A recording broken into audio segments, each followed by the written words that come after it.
Lex Aviation back at it again. Hope your weekend's going good, folks. Just want to thank you those that have been viewing my channel and subscribing, and also not commenting and commenting. Just to refresh your memory, if you've been following me, time is against me. My apologies, but I have so many pieces I want to reveal to you guys and display and unbox. My last airport reviews, a couple of them. By the way, my airport is Lex International Airport, a fictional airport located in North America. It's something for you guys to subscribe to. By the way, that noise in the background, that's Captain Benji there snoring. So do apologies. He's flying deadhead right now. But anyway, I got a couple of, back to what I was saying, my last airport reviews were, the pieces on my reviews were most of my unboxed pieces that I bought from a seller a couple of years ago. Over 90 pieces, and I have over 800 plus pieces. But now I'll be going full throttle and doing unboxings and doing more up-to-date aircraft, things of that nature. I seen Top Gun Maverick in the background there. It was amazing. If you're an aviationist, must see. In the movie theater, of course, unless you have a real surround sound theater in your house. But that's the only way to really experience and get the full thrill of flying in that movie. But let's get this unboxing started. Some pieces I bought, some I don't even remember what they are. And some of these old pieces, and don't think I just have older models. I just want to get those out the way, and then we'll move forward. But this is a 340-300. Looks like it's from I'm gonna say Dragon Wings. And this piece here, folks, is an A300 Airbus by Dragon Wings. And this Airlines is BWIA, British West Indian Airlines, which no longer bears this livery. Now it's Caribbean Airlines. Air Jamaica holds a share in it, about 5%. Anyway, nice piece here.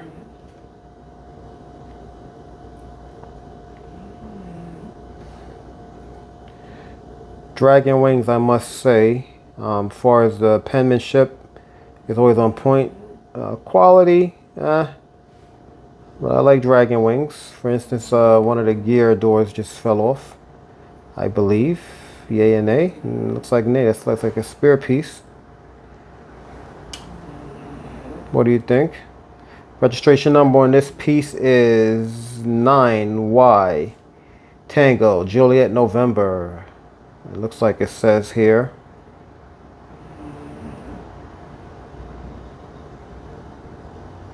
Airbus 340-300 www.bwe.com. I remember flying this airlines once or twice in my lifetime.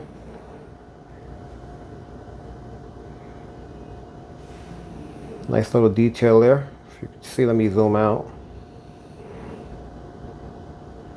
On the power plants, the turbofans and everything. One thing about Dragon Wings, I must say, is their wings are flexible. You can see there. Anyway, nice piece. You'll see this displayed probably on my next review.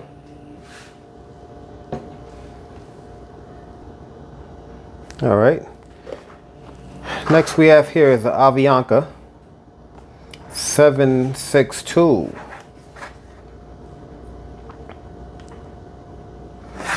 Looks like this piece is made by Dragon Wings also.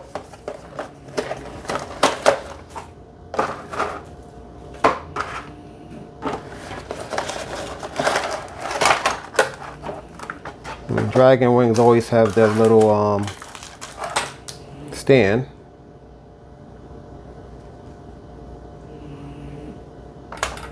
comes along with it.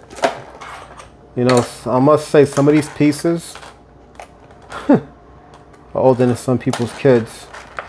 If you're a millennium baby, I'd say this is dating back to 99. Anyway, Ivanka, 7'6".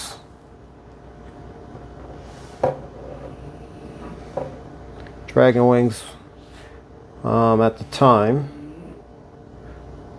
weren't too detailed when it comes to the antennas, things of that nature.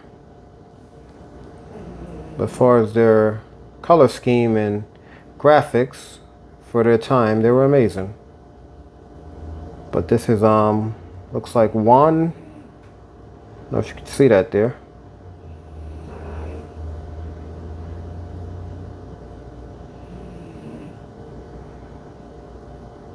Nice piece.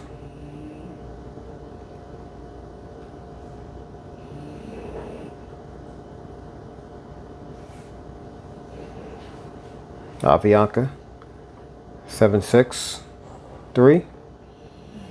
Registration November 988. Adam November. On the back there. All right. Moving on. All right, moving on would be Gemini jets. Early 90s. Lockheed L-1011. 385-1, whatever that meant. This is their box scheme back then. Highly collectible, super quality, as real as it gets features. Realistic metal landing gears, detailed painted graphics. Anyway, registration number, November 762, British Echo. Hawaiian Air. Made in China, contains small parts, blah, blah, blah. So, one thing I loved about Gemini jets is they always had a full tutorial on the piece that you collected. I guess in this era it was in the back of the box, and in the newer era it was inside, little package. Open it up, was amazing. Specifications, things of that nature. But anyway, Lockheed L-10 TriStar was the first designed to complete with McDonnell Douglas for a 250 to 300 seat aircraft to fill the gap between 708s and DC-8s, and its economy and its enormous 747. Originally designed as a twin-engine short to medium-range airlines for American Airlines. Pressure from Eastern Airlines and TWIA convinced them to redesign the aircraft as a long-range TriStar. The sole power plant for the L-1011 was the Rolls-Royce RB211. With the financial collapse of Rolls-Royce just prior to the introduction of the L-1011, this caused a service entry delay that was devastating to Lockheed. The competing DC-10 proposed and ceased the L-1011 to lag behind in lost orders. Although the L-1011 first flew on November 16, 1970, it did not enter service until April 26, 1972, flying from Miami to New York JFK with Eastern Airlines. After the early problems, the L-1011 went to become a well-respected aircraft and included several improved versions, -11, 200, and 250. The final version was the shortest fuselage -500 for long-range routes and first flew on October 16, 1978. The L-1011 built a -500 VIP was delivered to Angola government on October 3rd, 1983. I really don't do that, but I just felt the need to do it. Let's see what's going on here. Hawaiian, I love this color scheme. I think they recently changed their color scheme, their livery. This has probably been sitting here for almost, wow. Look at the quality. This probably been sitting in this box for almost 20 years, folks. Nice piece.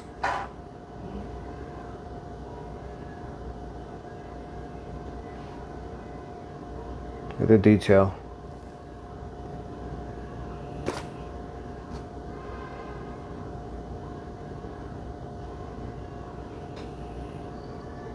Got your windshield wipers there. Nice. Your Felix tubes. Trying to get the zoom going there. I always like the L10 look of that power plant built into the tail thing. It's one of the heavies that you would have seen dominating the Turnmax. This in a DC-10 along with his DC-8s and 707s back in that era. Nice piece. Details for its time was nice. Alright, moving on. Alright, moving on. We got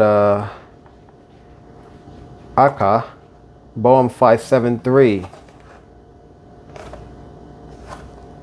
I love this color and scheme when I first seen it, when it got released back in I think 2017 or 18. I had to get it. I think I got 2 of these. But look at this 5.7. Look at this baby. Amazing. Amazing piece there. Look at the length of that.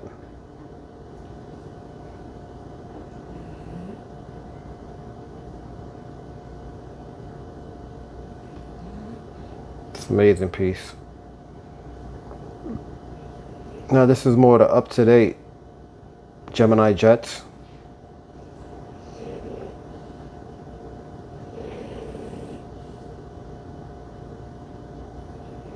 Beautiful design here. I don't see any flaws. And the gears. Power plants are amazing. Detail. I mean, Gemini jets really stepped their game up when it came to the details and the penmanship of the realization of their models. The APU exhaust, look at that.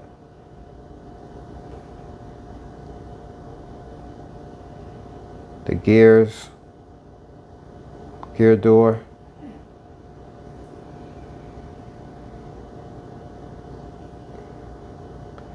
Navigation, navigation port. Antennas, amazing. Amazing piece there.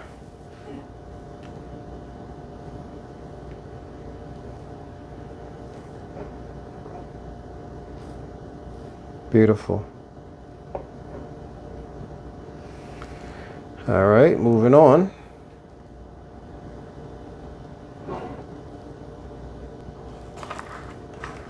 All right, probably got one more box left.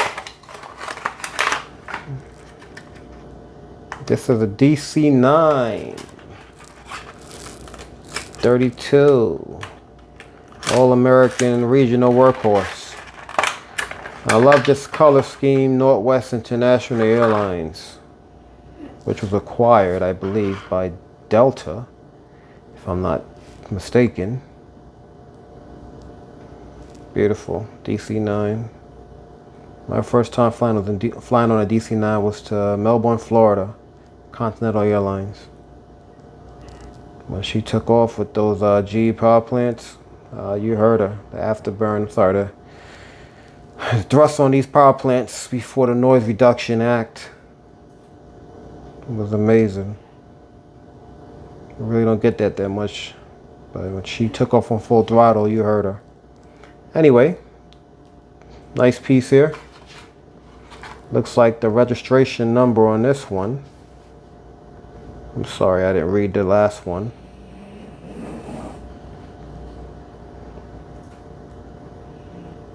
Can't get that.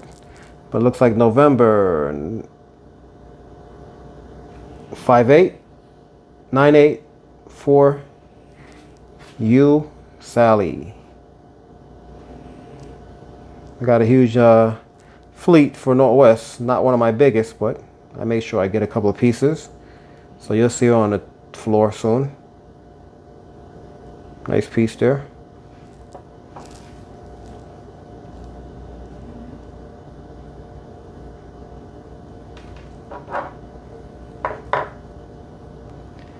All right, next we have PSA, which was Airlines, I believe related to, which I learned, oh, these are chrome, nice. No longer in operation. I believe Delta acquired them years ago. Let me know in the comments if I'm not correct. But look at this beautiful MD-11. Another workhorse. Beautiful piece here. You know, the MDs back in the days. Looks like this one has a little bit of a bent on the right wing. But anywho, love that chrome on the bottom.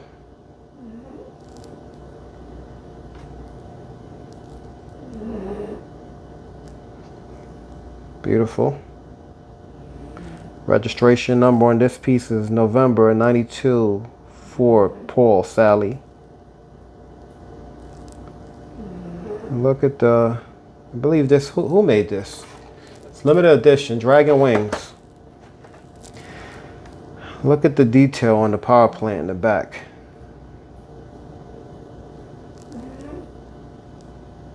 Nice.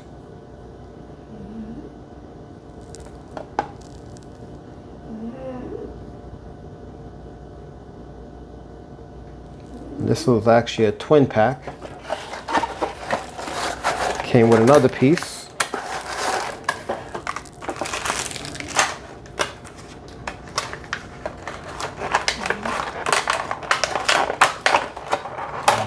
These were definitely limited edition pieces back then. Looks like, all right, so one's chrome belly and one is just a silver.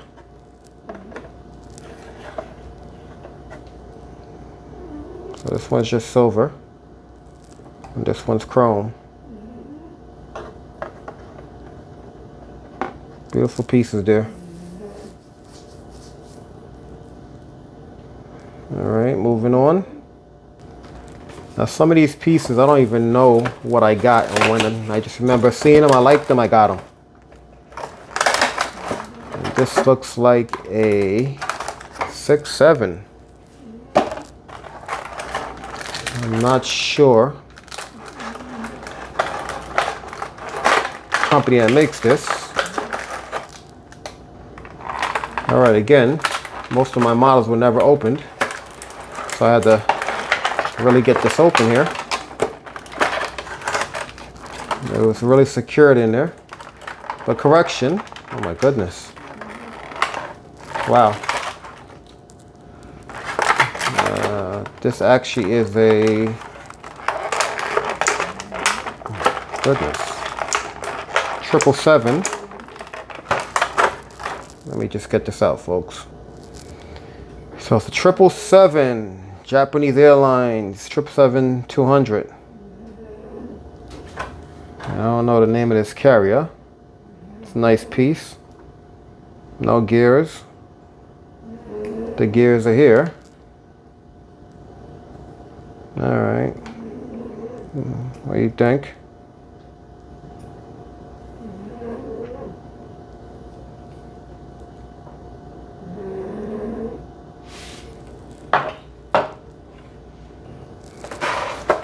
All right, next. Looks like we have a, won't take this out, same craft. It's Japanese Airlines, JLL, 6.7. I'm sorry, I keep saying 67. 777 300. 200.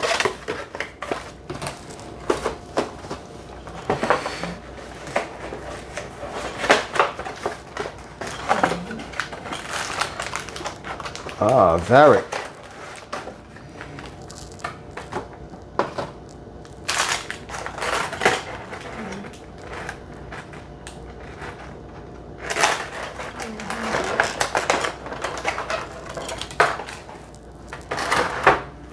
MD11.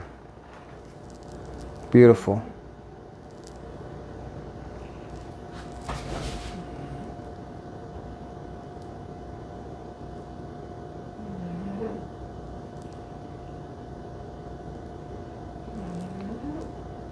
Beautiful heavy. I believe Varick Airlines in the last recession in our era no longer is in operation. It was a Brazilian Airlines. Anyway, looks like the last piece is another Varick. So I won't open it. You'll see that on the board soon. All right, just a little short recap, guys. I know this one's kind of boring. I just want to get all my planes out. Got the 340 BB, the 573, the L10 Avianca 777. I'm sorry, 67300, JLL 7772, DC9 Northwest, PSA MD82, and the last MD11. Let me know what you think. Like, comment, subscribe. Stay tuned, guys. I have a huge review from my airport of my last unboxed collection pieces. Like, comment, subscribe.